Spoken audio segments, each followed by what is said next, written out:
I'm Ruben Martinez, and welcome to Future You. I'm here with my colleague, Frank Fear.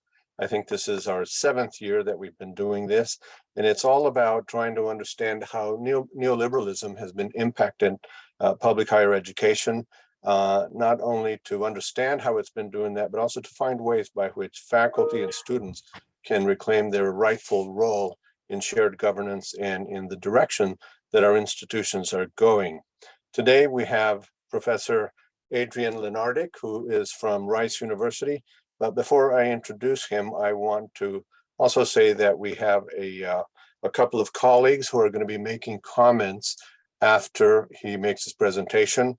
First is Jan Beecher. She's professor of political science and the director of Public Utilities Institute at Michigan State University. And we have Nathan Rousseau, who has presented here before and has been a discussant before. He is a faculty member in sociology at Indiana University, Purdue University, Columbus, Indiana. And I want to welcome them as well. Today, we have Professor Adrian Lenardic, as I mentioned. He is a professor of Earth, Environment, and Planetary Sciences at Rice University. He has a doctorate from the University of California at Los Angeles, has several awards, but the most notable and the most important is that in 2015, he was awarded the Jamil Park Most Improved Skateboarder, 30 years of age and older, and that is quite an achievement, Adrian.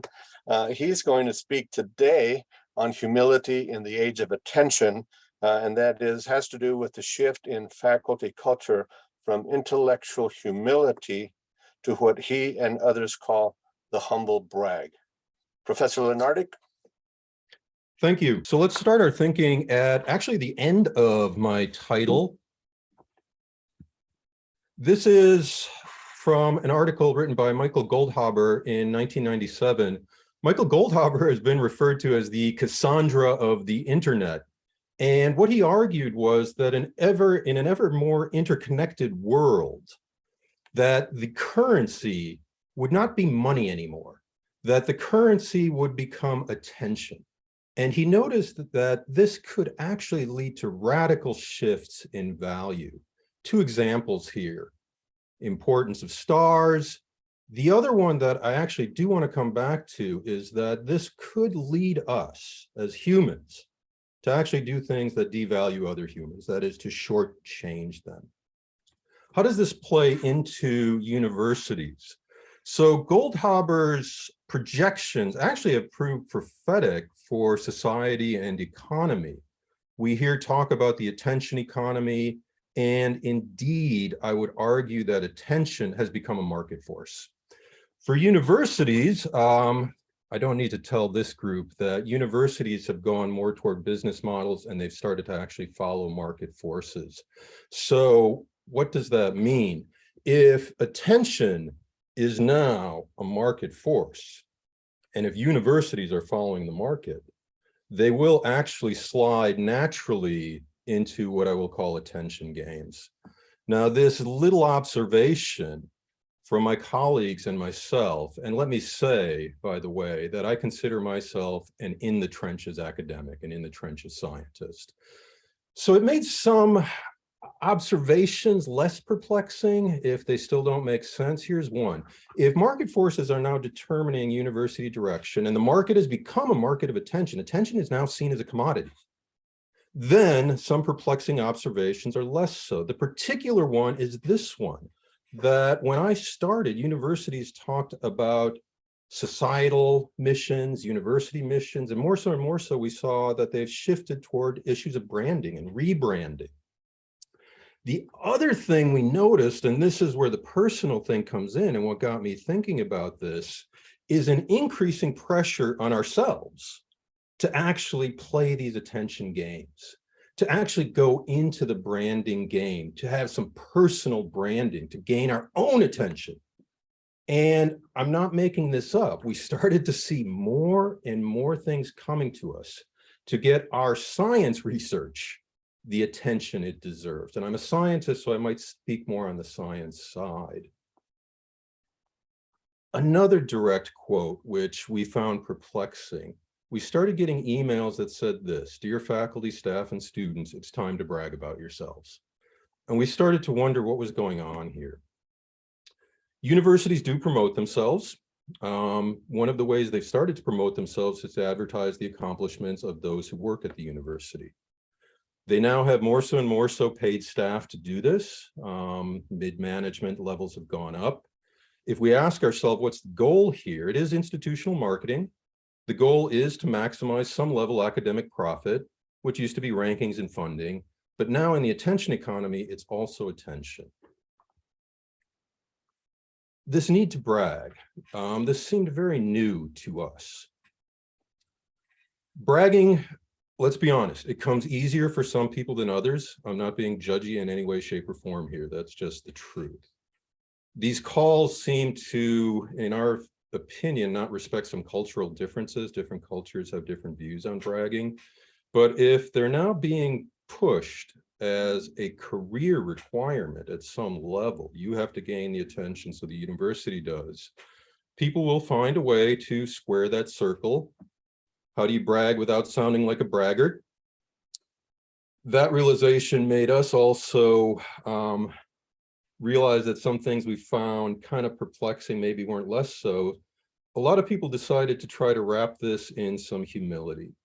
And this led to one of the first papers, op-eds we put out that related to this, what we call the rise of the academic science humble brag, that we saw more so and more so scientists promoting their work through this particular form where it's bragging and it's wrapped in some level of humility or comedy. Sometimes the best way to learn things is through example. So here's what they look like. One typical one. These are ones I've actually found all for real on real either websites or academic blogs. Honored and humbled to be one of the 2 people selected for a fellowship.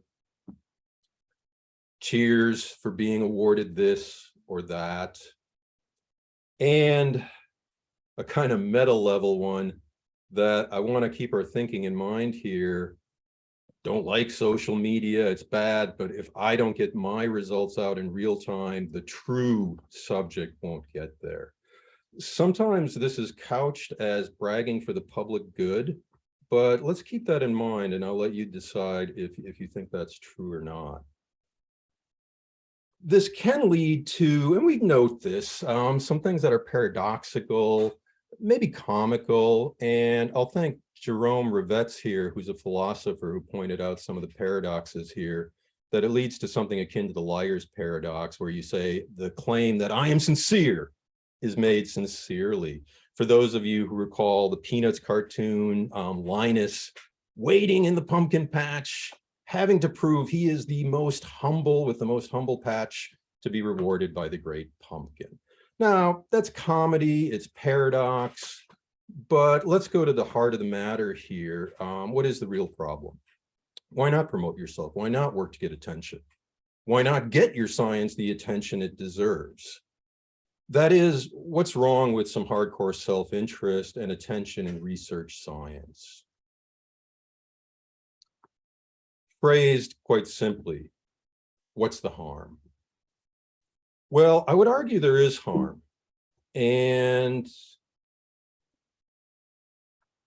this idea that it leads to a deterioration of humility and that can weaken science, and let's go further, higher education, is the main issue that got us thinking about this deeper. And we and others have argued that this could potentially do a great disservice to science, that it could restructure science completely. Now, I won't go into all the details here. The papers are here, you can read them, but it's worth going through at least a sketch of how this might play out. The first thing, collective and individual interests have driven science since the first scientific societies formed, the Royal Society of London. That's always been the case. And I can put this into kind of a visual form here, that the balance of collective and individual motivation has been a positive. We do go in with a desire for collective understanding of the world and us in it, but let's admit it, we're humans. We do also want to be the person who gets that understanding. There's nothing wrong with that. That balance has been good.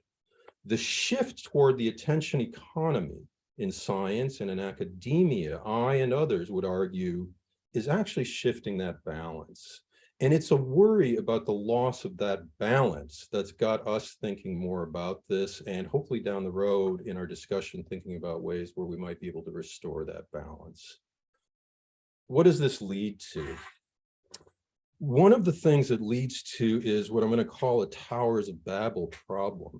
As I noted, that kind of meta level humble brag about tweets, I got to get my stuff out there. There's sometimes this idea that you can brag for the public good. That is, by putting your science out there, you actually enhance public understanding of science. But as this is playing out, and as we're watching it play out, it's playing out completely uncoordinated. It's everybody self-promoting every result. This actually doesn't help, in my view, science communication. And if you look at a lot of the stuff that's being put out there, it's more, and I'm going to use a bit of a harsh word here, product placement, my science, not science in general. From the university side, it's reflecting the fact that every university is vying for attention. What is the attention for? To be the #1 university, to rise in the rankings.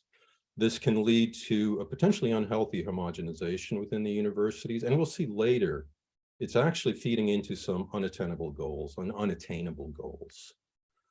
The other issue coming back to this, and this is the personal, this is the one we saw.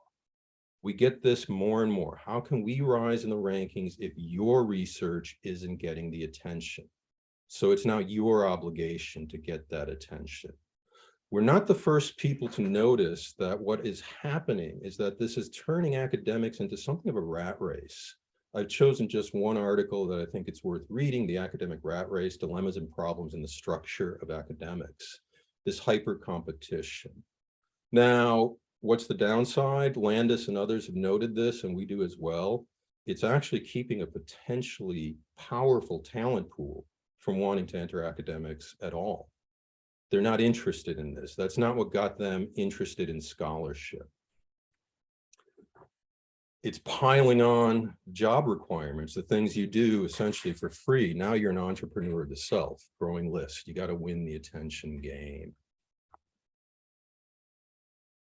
This has been termed by many hyper competition. Here's another downside from the science side. I love the title of this collection of essays, The Psychology of Stupidity. And what somebody noticed now is that this shift means that if you want a scientific career, you absolutely have to prove yourself right. Not that your ideas are useful, that they can move things forward, but that they're right.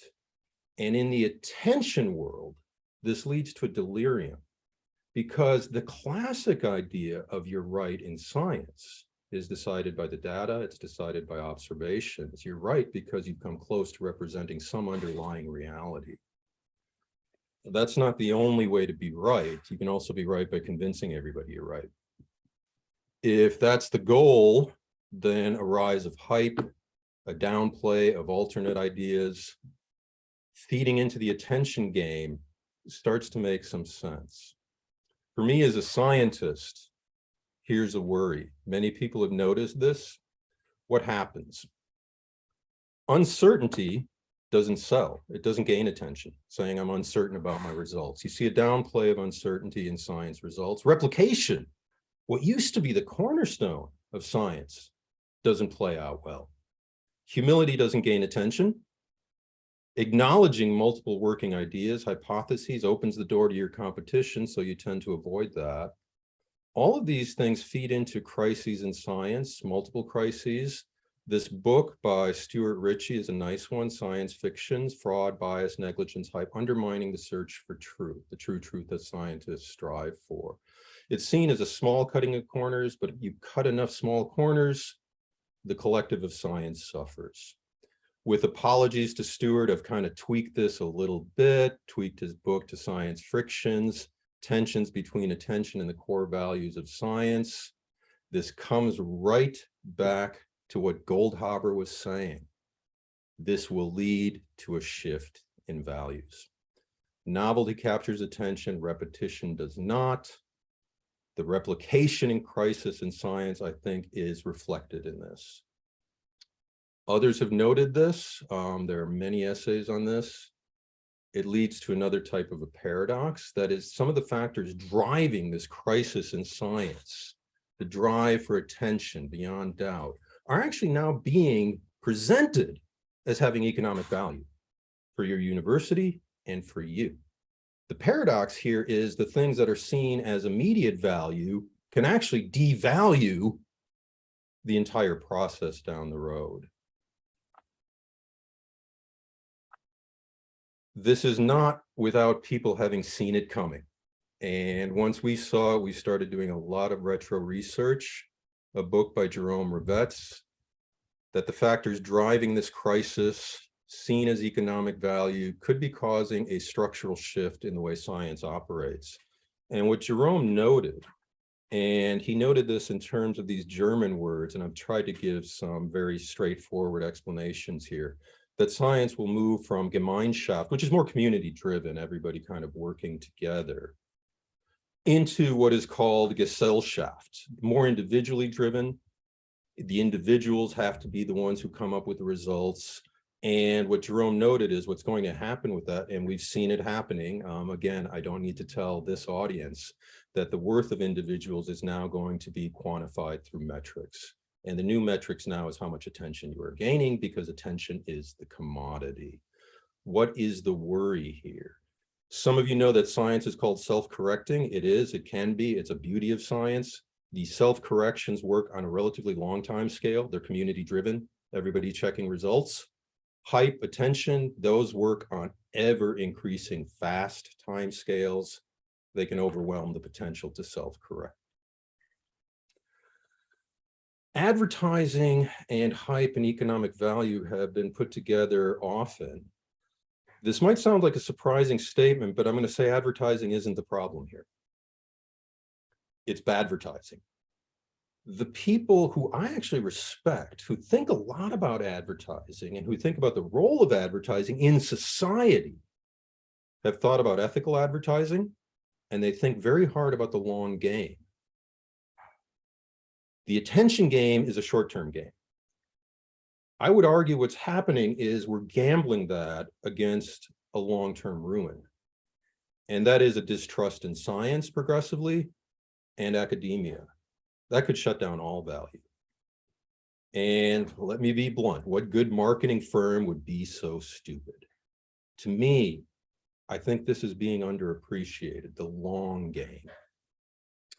Since I said advertising is not the problem, here's a quote from an advertiser who I think is very insightful, Rory Sutherland. He made his money in advertising. He's also very good with human psychology. And he asked this, are you solving the correct design problem to begin with? And what he noticed a lot of times in advertising and design, people go in thinking they're solving a problem, they're solving the completely wrong problem. How does this play out for us? This got us to come back to this idea of the attention university. And we asked, actually, right, we started getting all these emails. Why don't we just ask this? What problem exactly is this new solution setting out to solve? And hey, talk about humility. Okay, here it comes. We had to be humble and be willing to ask some very childlike questions, not childish questions, but childlike questions. And we started doing that. We actually said why. The results and the answers we got were kind of interesting. Some of them I would lump under what I'm going to call comforting lies. We promote our results to enhance public knowledge. I will let all of you decide for that on your own. You can read some press releases and tell me, are they more weighted toward public knowledge or are they more weighted toward product placement? This result came from this university. We also got what I'm going to call, again, I'm being a little bit confrontational, but hopefully that starts discussion. Slightly useless linear logic from the scientist side. It's like, hey, the more you scientists get your results out, public understanding of science will increase. This falls into a trap of what's called the deficit model of science communication. The idea that the public has deficits in their mind about science, and the way we as scientists can help them make decisions is to fill those deficits by giving them all this information. What's interesting is scientific studies from the social sciences have shown that that actually does not work at all. The other one is blinders. What's the harm? For real, why? If you haven't read this book, I highly recommend it. Dreams and Desires. We started to appreciate these attention games are coming back to this. Universities wanting to be number one, driving them to go above the competition. Now the people at the universities got to go above the competition. Paradoxically, at the same time, champion communal knowledge, what you might call wisdom. And the author makes a very good case that this is all implausible. The perceived problem that's being solved with the attention game is actually leading to solutions that will never even work. It just can't happen. In the trenches, workers, that's me, become too busy to even look up or to even say, why rock the boat? I noted we can learn from advertising, and I think we can. This is another book by an advertiser. This shift in universities wanting to be number one to gain attention is actually changing the context under which I would say academics work. And what's noted here in this book, that context really matters. In one context, humans will actually appreciate collective value, while in other contexts, they can become extremely selfish. And Rory notes that if you switch the primary context, and I've used this now for science, from science itself to you deserve the attention, it will help your career. In essence, you might actually shift the values, just as Goldhaber said. What follows? A shift in values. If you like, a rebranding of values. And the rebranding here is now that humility becomes perceived as a career risk when it used to be valued as something that's required to go into scholarship to begin with. Let's take a small aside here and ask ourselves, if this shift can happen, we should start to ask ourselves, how has it happened? How has it happened? How have we shifted from humility as positive to negative, with the thought that that might actually give us some knowledge to go the other way if we want to? So I want to give some examples. And I think what we should focus on is not the obvious. The obvious is the obvious. What we've noticed is there are very subtle ways these shifts occur, and those become pressure points. Often they're very well intentioned. No one seems to be out to destroy the system, but they can have downsides. And they lead to, and I'm speaking personally, I've fallen into this trap, doing things again and again until they become natural, and not asking yourself, do I value what's going on? Since I was given my due award as the best skater over 30 years, or the most improved, I will say from my other insights, this is a real thing. You do things again and again, it can become flow, it can become muscle memory. We want to highlight where these are. Let me give you an experiment you can do. I did this experiment. I actually did this experiment yesterday and made this slide early today. Go to Google, type this in, get your science the attention it deserves. I did that. Look at that. That's a lot of hits in super rapid time. If you look, and you'll start to see this word again and again and again, deserve, deserve, deserve. Many of these lists give you top 10 bits of advice to get attention. Many of them actually come from prominent publishing houses who are very much in the attention as a commodity gain. They gain attention, they gain value by you promoting your results. Here's something that appears often that can seem harmless. Use storytelling to present your scientific research. I teach students narrative structure, all that is great. But when I actually looked at these, they often drift into something very odd. They will actually recommend, right, that when you're talking about your science, you use the hero's journey as your scientific template. Beowulf, those sort of things. The narrator as the hero. Many people who have thought about communication in effective ways will tell you actually what you should be doing is the exact opposite. The audience should be the hero. The downside of this presented right now as ways to get ahead in your career, scientists, is it's perpetuating this great man theory of history, that all the great accomplishments in humanity come down to some people, some individuals, or some group of individuals who are somehow better at it than all the rest of us. That's where this scientist as hero narrative is leading to. It's not good for science communication. It actually presents, and many people have noted this, the view to the public that scientists see themselves as somehow elites. And is it a surprise to you that people might not actually listen to people who seem so full of themselves? The problem is, and the pressure point is, that actually works really well in the attention economy and in university branding. It goes something like this. Professor X discovers Y. Professor X works at University Z. Therefore, University Z rules, yay, we're number one. You need to be Professor X. You deserve to be Professor X. It is very disheartening to me to see so much of this type of advice coming to junior scientists. And some of my colleagues on the papers are junior scientists, and they've noted it too.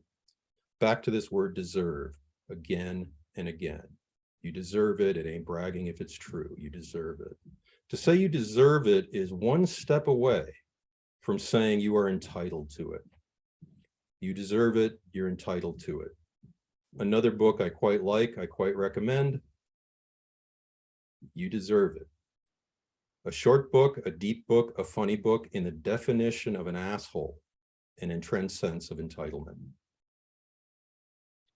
I know there are some humanities people here, got to put this in. Within this book, there's almost a throwaway statement that I highlighted. Want more assholes in the world? Remove humanities departments from universities in favor of business departments. Go to the business model, go to the attention model, entitlement, lack of humility. That's where we're going to go. This brings us right back full circle. I was surprised when I was putting this together how well it held. I hope I've conveyed that right back to Goldhaber. This is exactly what he's saying. So engrossed by efforts to capture attention, we'll start shortchanging people around us. That's what that sounds like to me. Let's set up the discussion. If we want to turn this back, what do we do? Now, actually just say, well, the collective system is going to collapse, so be it. I don't go that way. How do we restore things? If we're going to do this, first thing I'm going to suggest is we need to accept some hard truths. Here's one hard truth I have to accept. We don't go forward by going backward. We got to avoid falling into what I'm going to call nostalgia traps. The age of attention is here. We're not going to make it go away. The attention economy is here. We're not going to make it go away. Unless some people are smarter than me and they can do that, I don't see how. We ignore that at risk. We got to accept it. If you agree with me, then to me, I think the general way forward is various parties who haven't talked to each other got to start talking to each other. That to me is a form of dialogue.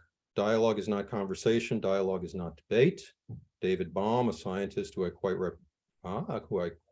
respect, had a book on dialogue. It's listening to others, listening to other views. Let me give you another experiment you can do. I did this experiment myself. Ask your university public relations folks if they're aware of certain things. Let's say they're aware of the crisis in science fueled by a drive for attention. I did this, they're not. My first reaction was, oh, I'm happy to rage against the man. I was kind of brought up as a punk rock kid. I like doing that, I have to admit myself. But who's to blame here? So here's the self-realization. It's me. I'm the one who could actually be talking to these people and saying, here's why I see this as a downside. I'm the one who is at fault. I'm complicit. If I accept that, maybe we can open the dialogue. Another experiment. I see very few classes like this. When I said we have to accept the attention economy, what I don't see discussed to the level it should be is how is that changing how we view scientific ethics? We're in this interconnected society, attention, ethics. The ethics classes I see, I'm sorry, most of them really for scientists are kind of a joke. They'd say, don't plagiarize. They haven't acknowledged that we live in a different world. That type of dialogue can also happen. We can accept that we do want to advertise. That's also not going to go away. The university is going to do that. But we can learn from the people who have thought about this maybe a little harder than I have. Go outside. Andrew Matashuk is a designer. He relies on advertising to make money. He suggested this, anti-marketing, focus on the less rosy parts, what's confusing, what's frustrating, what's not working. Talk about that. He noted it's liberating and it actually had greater effects. Somebody else I realized had thought about this from journalism was Alberto Cairo from his book, The Truthful Art. He's a journalist, he's a graphic designer, he makes scientific infographics. And he noticed a rise in what he called strategic communication, trying to convince somebody you're right, and suggested maybe a better way to go is candid conversation. Let's just talk about things. What can I do? What can my colleagues do? When we now talk to our press department, we actually say, we're not going to write off any of this unless you acknowledge the work of other scientists who are looking at these problems from other universities, unless you keep the focus on the science and not the scientist. We can do, I noted that context can be flipped one way. That means it can be flipped the other way. Do we value what's advertised? Or are we willing to work with all parties involved, press release, bloggers, all that, to say we should advertise what's valued? And to me, at the end of the day, the dialogue comes back to a discussion of values. I'm a scientist who quantifies things, and I'm going to tell you that can't be quantified. It's not a ones and zeros game. We can do it. Will we do it? I hope so. And I said it's not a ones and zeros game. Are we solving the correct problem to begin with? And again, now, the little bit of self-reflection. Are we seeking the middle ground? And I realized for a time, me initially getting into this, I was happy to complain. I'm complicit, I'm part of it. What is my obligation? To start these dialogues now. And to me, that seems really the way forward. So I'll leave you thinking about that if you agree with that or not. I'm happy to hear about other suggestions. With that, I will end. I hope this is, actually before we started, we were talking about optimism. I hope this is realistic optimism here and not an implausible dream, but I think it is possible. And again, I'll just sort of end and sort of thinking about the discussion, that it's of value to see how it's gone the other way, and then maybe think about how we can come back to where we might want to be. So I'm going to end there, open it up for discussion, and thank you for the attention. Thank you very much, Professor Lenardic. Very insightful presentation. Thank you for taking on the marketing these days head on, even if, as you say, a little bit hostile to it. But I guess those are the aspects of our context today. I'd like to invite Jan Beecher to make comments at this time. That was just a fantastic presentation. There is so much there. I like that you ended on thank you for attention. I assume you didn't mean that ironically. I did. All right. I guess I assume you did mean that ironically, but no, it's just fantastic. And I really feel like you captured what a lot of us, I mean, I can't speak for others, I guess, but you know, have experienced and observed, maybe more particularly recently. You know, and again, it fits well within our dialogue in this group where we worry about everything being commodified, everything being priced, everything being put in economic terms. And my own experiences, you know, I spent my whole career, even though I'm a political scientist, working in economic regulation. So I fully admit to buying in to a paradigm that I'm now at this stage, you know, questioning. And one of the reasons I question it, I also edit a journal, and I've started to push back on phrases like the right way, you know, the right way to do so, the right way to price, or the right way to fund infrastructure, or whatever. How do you know it's right? And I think we've become kind of sloppy about the normative implications of all of this. And by the way, I was delighted that you included ethics at the end, because I provide an ethics module in our programs, where I try to really emphasize not just the nitty gritty, what the letter of the law stuff, but what it means for institutions, what it means for a healthy society. And it goes right to these issues of public trust and trust in science and trust in each other. So just a few other points. Yeah, we've seen this commodification, this pricing. I've been in meetings where they wanted to send individual departments their electric bills, or, because it's like, again, it's that loss of community. It's that sense of everything being part of you're part of the business. I do think academics are an interesting bunch, right? Because, from a personality perspective, we've got a lot of we can have a lot of insecurity. We're sometimes not, people who do some of this naturally. And I think that's why it's encouraged, and it's maybe encouraged not in the most healthy way, because I think it's to overcome some of the personality. And, some of us do feel like imposters. I know I do still. And so then, but I also I have observed other people being a little better at what you're talking about than I feel like I am. And then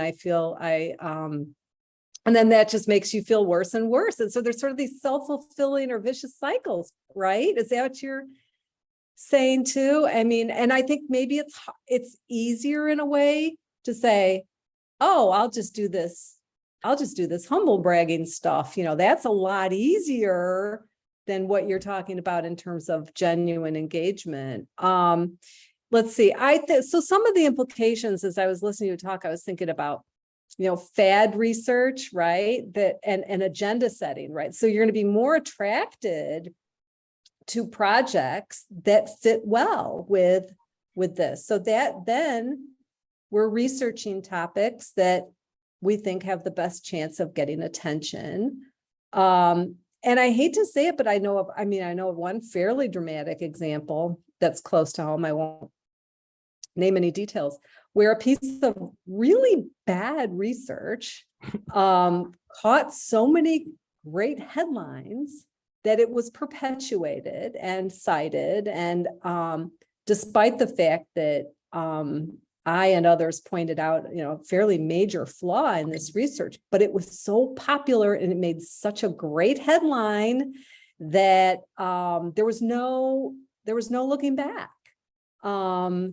I also find, in addition to the personality of people, I think there's personalities of institutions too, right? And I think another self-fulfilling aspect is we look to other institutions, like Michigan State might look to U of M, right? And we might like to say, wow, they're really good at that, so we need to do that too. And again, it just becomes self-fulfilling. So I think there's a little of that institutional, you obviously, are in tune with that, the institutional competition aspect.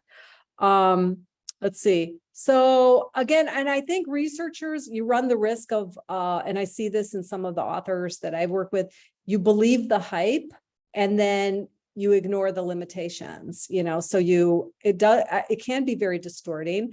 Nobody wants to publish something where they didn't find anything, which is a finding. Like you thought, your hypothesis said this, and guess what? It can't be shown. I want to know that, but that's not interesting. That doesn't grab a headline. So you don't see that kind of work.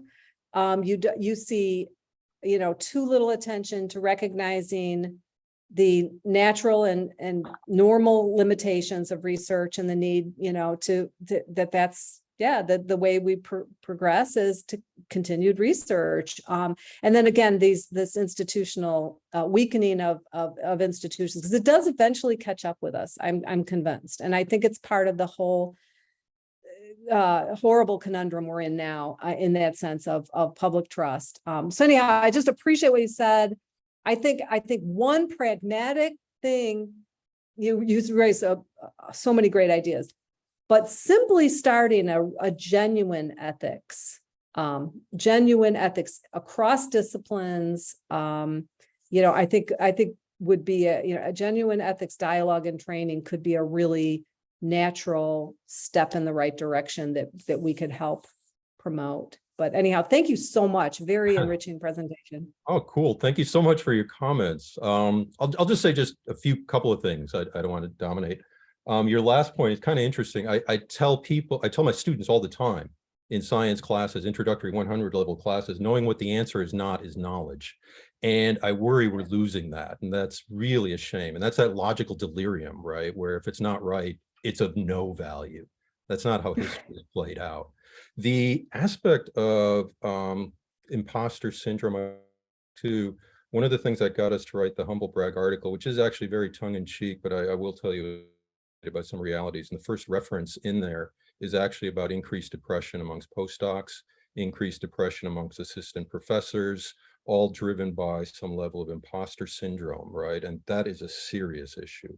I'm not an expert on it, but I was worried about that.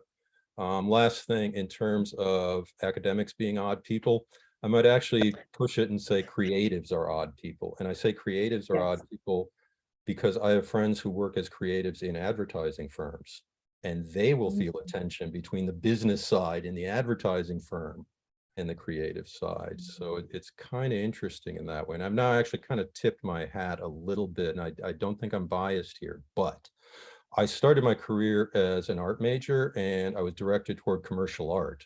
So I actually do keep in touch with advertisers, and I have talked to them, and they do talk about ethical advertising. Yep. Yep. Very important. Thank you. Thank you. Thank you, Jan. Let's turn now to Nathan. Yeah, there's a lot of places to go with all of this. I'll start by saying that one of the consequences of neoliberalism is what I refer to as the suffering of self-interest, that self-interest becomes so dominant that individuals wind up undermining themselves in an attempt to become successful. One of the ways in which this becomes manifest, ironically, is through what was popular a couple of years ago, referred to as mindfulness. And the irony of mindfulness, particularly among academics, is that they're so good at using the right language and being kind of oblivious to being trapped in their own suffering of self-interest. And you know, you can see this. I can see this every single day. And it's painful to observe, quite frankly. I would say that the thing that really caught my attention from your presentation was the imbalance that has been created between the collective interest and self-interest. And yeah, and unless science is a collective interest, the whole venture, the whole goal of science begins to decay. And this is something that I also see quite a bit, where one paper has very little to do with another. There's no building of ideas. There is my idea versus your idea versus your idea. And yeah, you know, who's going to get the most attention? This is particularly, this is particularly painful if you're a sociologist, where your goal is to study institutions and social history and really see the bonds between people. But even in sociology, there's really very little in the way of people talking to each other through their professional work. So that's one thing that really caught my attention. The other thing is that you had mentioned the relation between Gemeinschaft and Gesellschaft, and also within sociology. I mean, this idea goes back over 100 years. to the founders of sociology, whether you're talking about Emil Durkheim or Max Weber, and they're talking about this transition between the collective versus self-interest, essentially arguing without using the term too often, saying that this is one of the problems of capitalism, that it really drives self-reward at the expense of the collective. And in today's environment, if you even say what I just said, you're a socialist and you're evil, which is incredibly successful branding. Very powerful stuff, and I reward those people who have been so successful at achieving it. Where I'm going with this, though, is Max Weber's notion of rationalization, where essentially all of society becomes a market. And neoliberalism is like the crown jewel of Max Weber's argument about rationalization, which he actually described as an iron cage. I want to read an excerpt. It's very short, and it's from Max Weber's, probably one of his most celebrated books, The Protestant Ethic and the Spirit of Capitalism. The book was first published in 1904. And this is what he says. So it's the Protestant ethic and the spirit of capitalism, basically how those two gave rise to what we see today. He says, the Puritan wanted to work in a calling. We are forced to do so.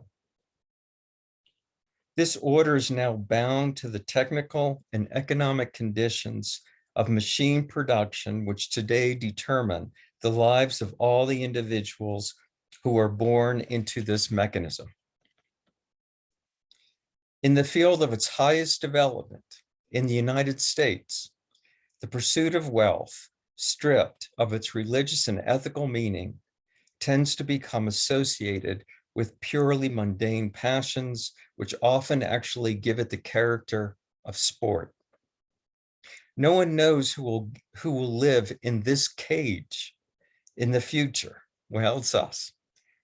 Or whether at the end of this tremendous development, entirely new profits will arise, or there will be a great rebirth of old ideas and ideals, or if neither, mechanized petrification. Doing things for nothing. For of the last stage of this cultural development, it may be truly said, and this is one of my favorite quotes from all of sociology.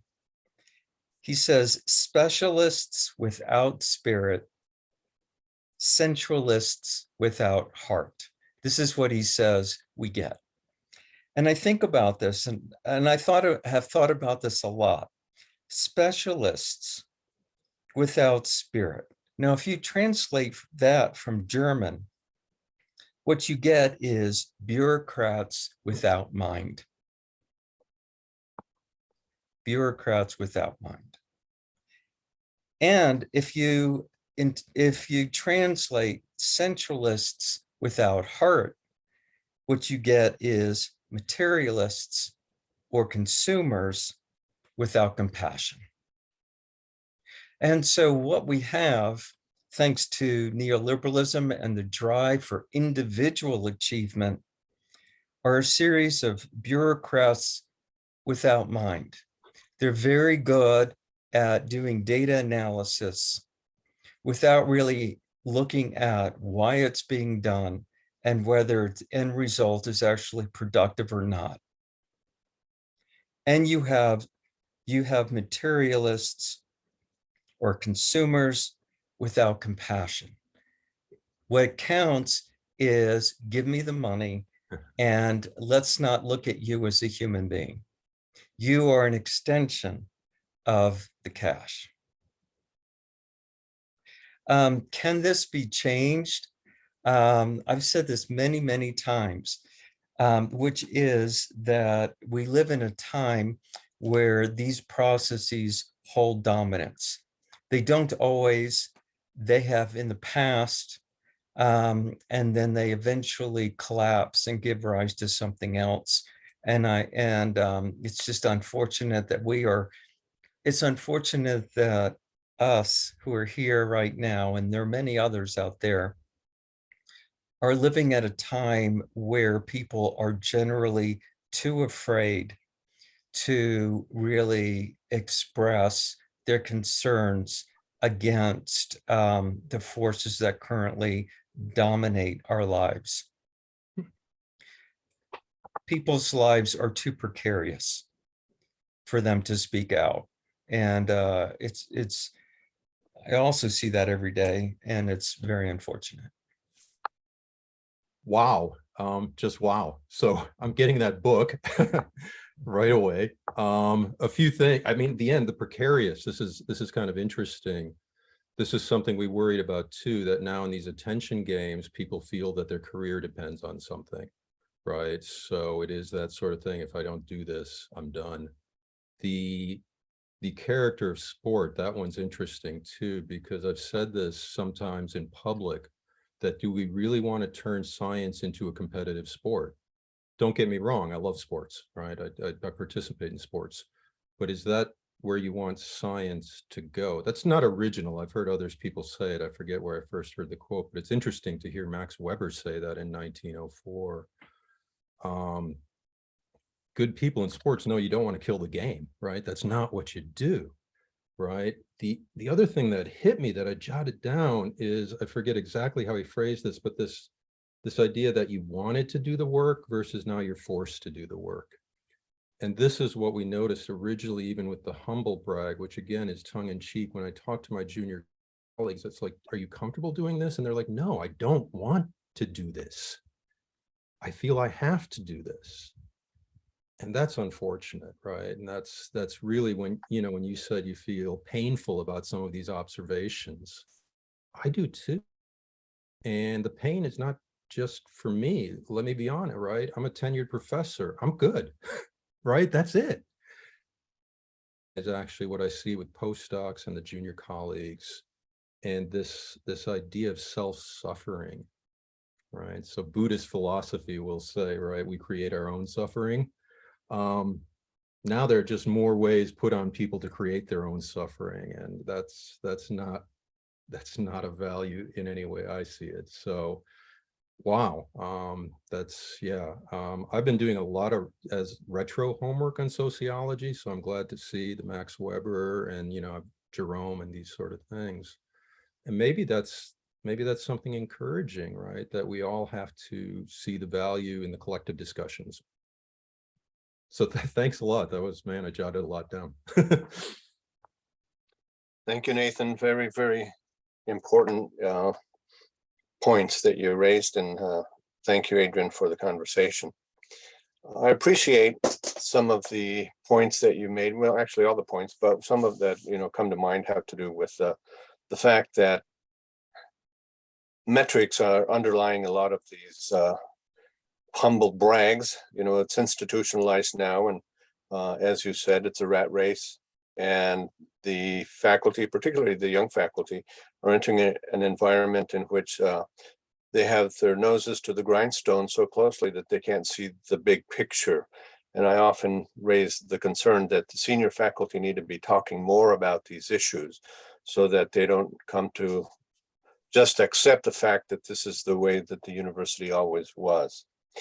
I am concerned, however, about something that is related to what you're talking about, and that is how the mainstream media will take one study and talk about it as if that's the truth about that aspect of reality, when in fact, and I'm glad that you pointed out that, you know, knowledge really, scientific knowledge is what the scientific community accepts as knowledge. It's not just one study, but, you know, a series of replications, and finally the community of scientists basically say, okay, this is what we hold to be true. So I'd like you to speak a little bit to that. And then also I appreciate you offering an ethics class, particularly in science and so on, to our students. But I'm also reminded of a presentation that Michael Higgins the president of Ireland gave some time ago, and that he ended his presentation by calling for a course on the university itself, the role of the university, particularly today, when there is so much polarization and different viewpoints and so on, so that even today we have an anti-science movement, right? Poor old Dr. Fauci is on the hot seat for everything that he says by people who have little or no concern for science. And I don't know if they have an understanding of science, but they certainly don't have any concern for it. But also on the part of our students, right now we have kind of, Jonathan Haig and his colleagues have written a piece on how we're coddling our college students, or how our students are being coddled or demanding to be coddled. That is, let's not talk about anything that might cause a little unease. Let's not trigger any trauma they might have suffered in the past, even though it might actually help them to understand it as part of the society and the world that they live in. So I'm wondering if you could speak to those things, knowing that neoliberalism, one of its main features is to create entrepreneurial subjects. And, what you've been talking about really is about how it's taking place in the university. And, one of its features is radical individualism. And so thank you for bringing up this topic and for taking it on, confronting it directly. Yeah, I'm glad you appreciated that, because I think it might sound odd as a scientist saying, right, the scientist as hero, the radical individualism might not be doing the things you think you want it to do, and we might need to consider that. So I'll come back to that. I guess the first point in terms of science, self-correction, what I noticed is a lot of times people will talk about saying, oh, this is a systemic problem, right, in science. And a system, to me is, something with a lot of interconnected parts that all feed into each other and affect each other, right? That's what a system is. I have some engineering background. I do think about systems dynamics. What I find deficient is, right, that sometimes for the science, collapsing reproducibility, that becomes an excuse. And it leads to finger pointings when they say, oh, it's the system, right? Don't blame the player, blame the game. Oh, or it's somebody else. The longer paper on hype and skin in the game we did was actually starting to ask that, saying, well, let's just look at the system of collective science, how it interacts. So to your point about the self-correction, this is, I don't want to get too jargony, but okay, self-correction can work as kind of a negative feedback, that if something goes wrong, the system allows for a correction. The opposite of that is a positive feedback where the system can run away. Things used to work for science fairly well, and this is the community aspect, and the sociologist knows far more about this because it does come back to Max Weber. Community self-corrections, that's how they work. They have a community timescale. They just do. It takes a while. How long does it take for a scientific community to accept something, right? We have to agree with that. We have to be clear about that. And then we distinguish, right, okay, this is ongoing research, we're trying to figure it out. The attention game is working on faster and faster timescales, and that's why something can get out that's wrong, it's seen as right, it makes the front page, retractions make the back page, and it's out there in the community. That is the worry, that the process itself, the self-correcting process, can be undermined, and it's this difference in the timescales. Now, how do we correct for that? That's a big discussion, but that's something we saw. And we said, look, if this continues on, this could lead to the collective science, the way it has been going, collapsing. And as was noted here, right, maybe we have to accept some things do collapse and they get rebuilt. Maybe that's what's going to happen, right? Some people would argue maybe something better will be built, right? I've seen papers about this, right? Maybe the system of science needs to collapse just like the authority of the church needed to collapse. I don't subscribe to that necessarily, particularly on the academic side. I think that needs to correct itself. So, that's kind of that aspect, and it ties into the mainstream media and those sort of things. So now what do I see as a potential correction? I have to say, the only thing I can see that I can do is what I can do. And we've made this argument, what won't work is more rules, right? You can't do it this way, you can't do it that way. It does come down to values. It does come down to, none of us are innocent. So I noticed that early in my career, I fell into the trap. I mean, I talked to science bloggers and I okayed things I should not have okayed that got out into the mainstream. I forgot that at the end of the day, I have a choice. I do.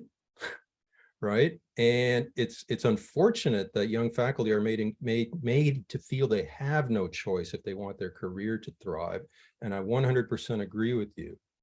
It's the senior faculty, the tenured faculty who really should say, have I been doing enough? So for me, I can say, this is the one thing, I will not agree to this press release unless you do the following. Or I will only agree to it if you put a disclaimer up right from the top. Disclaimer before anybody reads anything. Says this is conjectural at this point. Right from the top. It's almost like a Surgeon General's warning, right? So that's what I've seen that I can do. Now, the longer term one, the ethics, the discussions, that's a community thing. And as you know, that's why I was so happy to find this group. And I forget, one of you has a quote on the webpage from an author that says, at some point, the only thing you can do is look up and say, are you seeing this too? That so resonated with me, because for a time, it's like, am I the only one seeing this? So just finding other people who are seeing it is great. Now, the idea of, this sounds so cool and meta to me, a university class on what universities are for. Wow. Would administrators go for that? I don't know. It's interesting. It's interesting. I hope that sort of gets at what you're saying. And the balance tilted in the self-correction of science, to me personally kind of worries me, because that means science, something I do love and I do enjoy, could either go down. It's not going to go down. It'll be something else. But I don't want to gamble that the something else is better than what's actually historically shown to be one of our greatest accomplishments as human beings, right? And when you say, what is the scientific method, right? I mean, it's many things. I agree with that. A lot of times people will say, oh, it's reproducibility, it's things like that. I could make the argument that actually what it is humility, that is everything, that you accept from day one that your ideas could be wrong. And in fact, given the number of ideas out there, that the odds are high they will be wrong. But coming back to the discussion with Jan, right, that's okay if we make sure we put the value back on that is of value.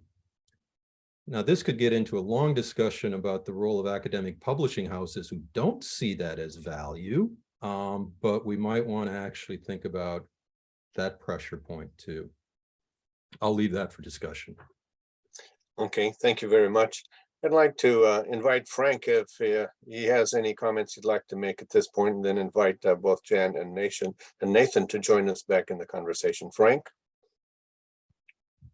Thank you very much. This was a wonderful presentation and discussion. Adrian, thank you so much. Nathan and Jan as well.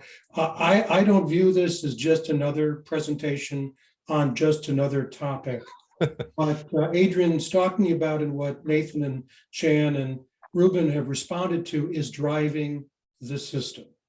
And this concept of, as Ruben pointed out, of having a seminar for all faculty on what is a university, what was it founded as, how has it evolved, without focusing on what the university is, what it has become, would be a real eye-opener. This is going to sound crazy, because there's no parallel, right? As Jan knows, I'm doing a book on college football, but it's an historical look at college football going back to the 60s and 70s. And one of the things I've done talking with a lot of players from that era is that they look in astonishment at what the game has become. everything, just about everything Adrian talked about in terms of higher education writ large applies to college football. If you just think what has happened recently with the Big Ten signing that enormous billion-dollar contract, it's all about money.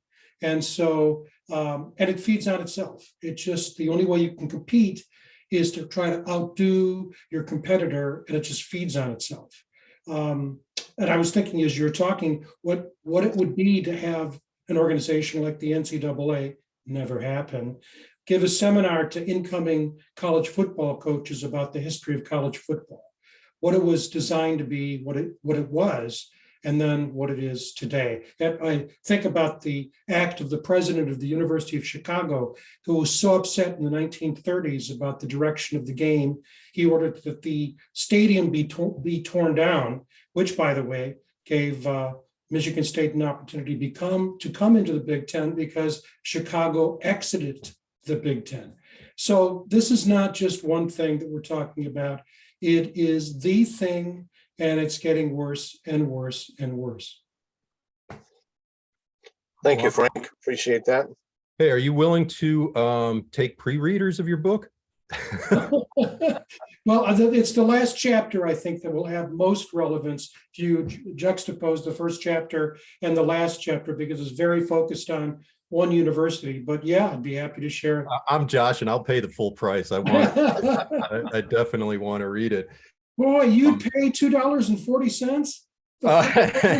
It's worth far more than that. I'm kind of reminded by something what Nathan said, that, the wanting to work versus forced to work, because I actually do talk to a lot of athletes, and sometimes, when they're telling me what they're going through in college, I say, are you even enjoying this anymore? And they say, no, it's starting to feel like work. Not that it's not work, I got that, right? And it's the same sort of on the academic side. I think you enter the field, right, because that's your passion, or you want to play football because that's your passion. But when it becomes more, you have to do it, then driven by, and that's the Max Weber, the right, wanting to versus forced to. That's really interesting. That's. And those athletes could very well be faculty members speaking.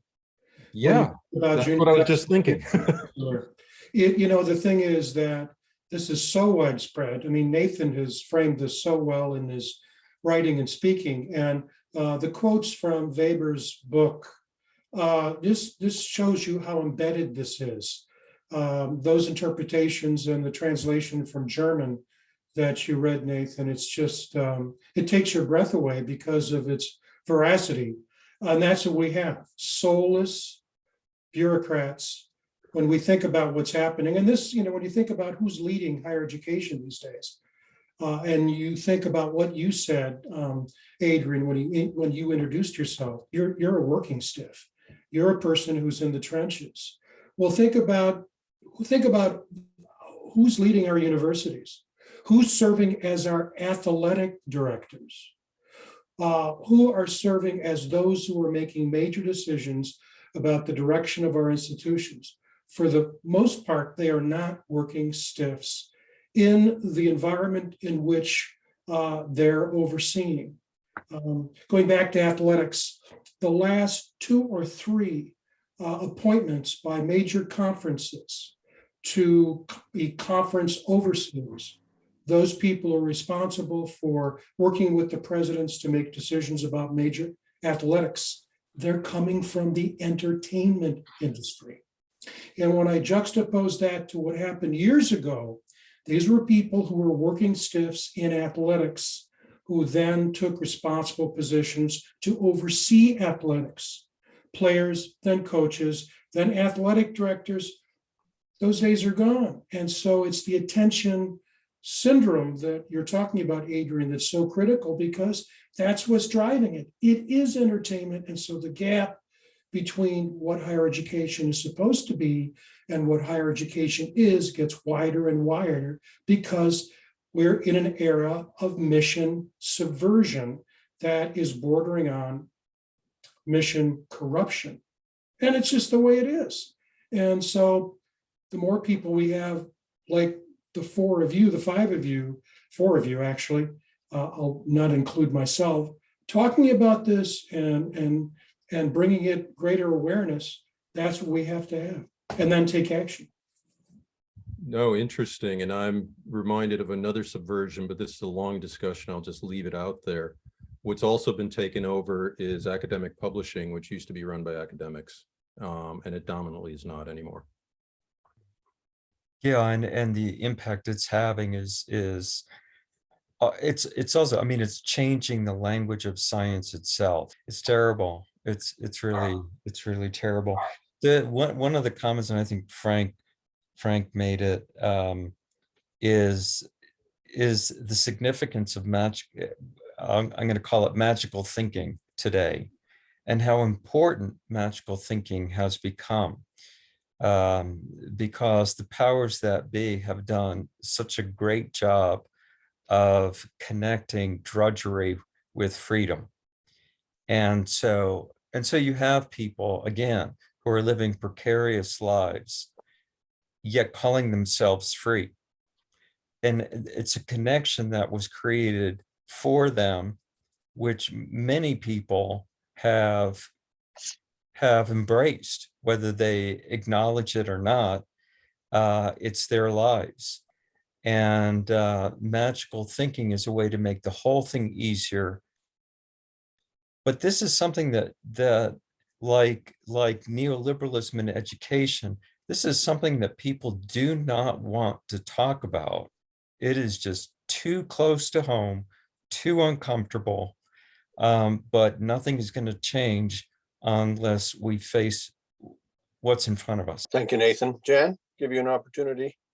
Yeah, I mean, just so well said. And, I keep thinking about failures of leadership, failures of a collective voice. And again, it's a neoliberal term, but the incentive systems. I mean, people do operate according to the incentives and disincentives that surround them. And so it's very structural, and that makes it hard,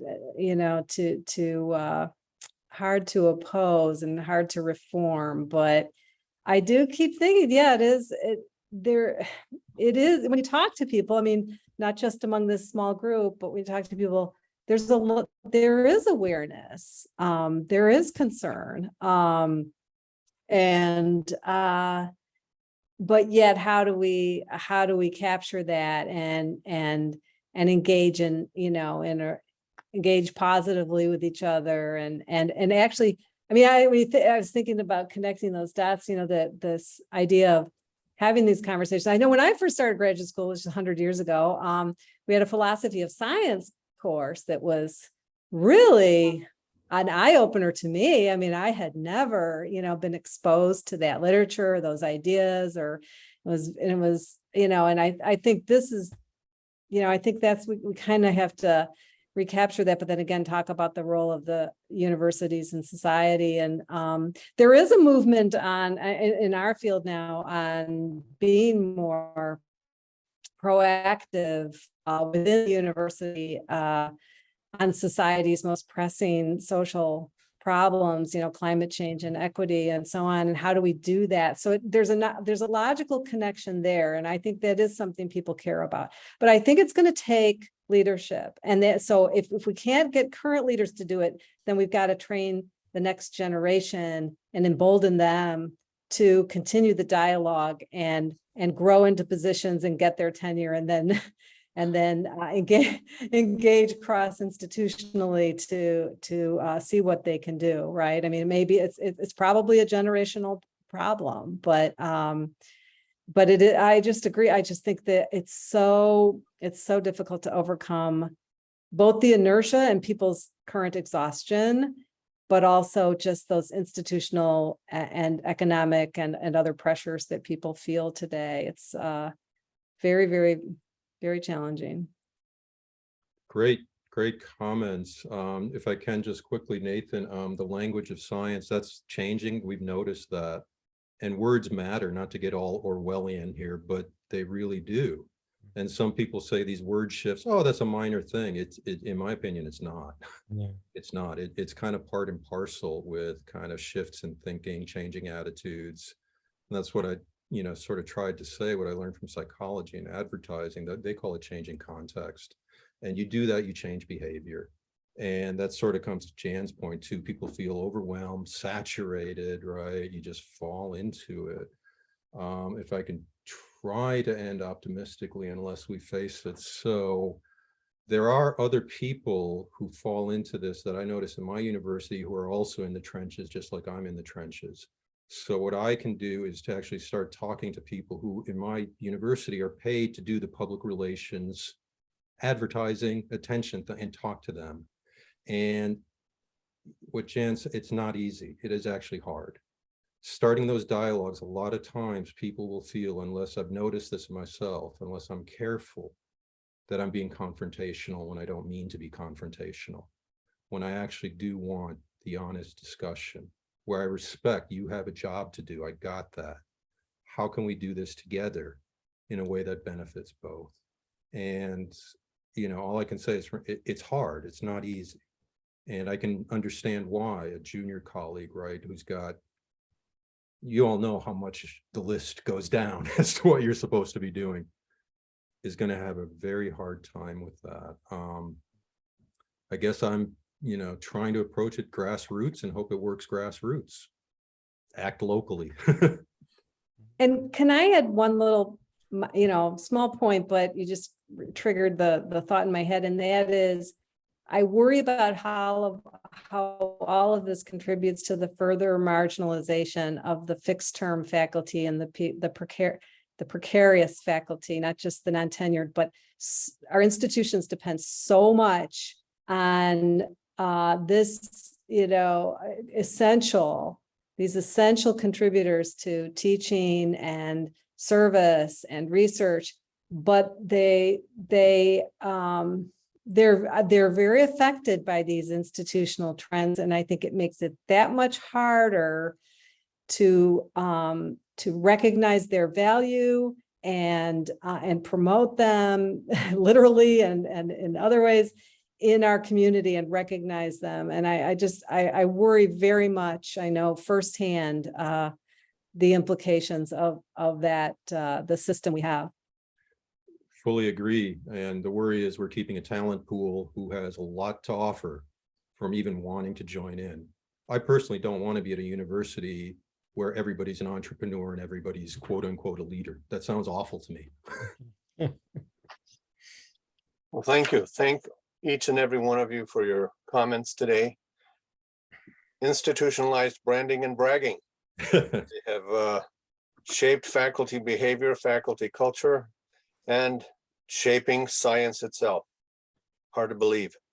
I want to thank you, Adrian, for bringing an important dimension of neoliberalism and its impact on higher education. It wasn't too long ago that I read some headline or some piece where President Biden said that neoliberalism isn't working. I hope that we can get our colleagues to start talking about it, and I hope that your presentation today inspires them to have a conversation about the fact that it isn't working in higher education and it isn't working in science either. So thank you very much, all of you, for your comments. I want to thank Frank, as always, for working with me on this project, and we're looking forward to our next presenter. Thanks a lot.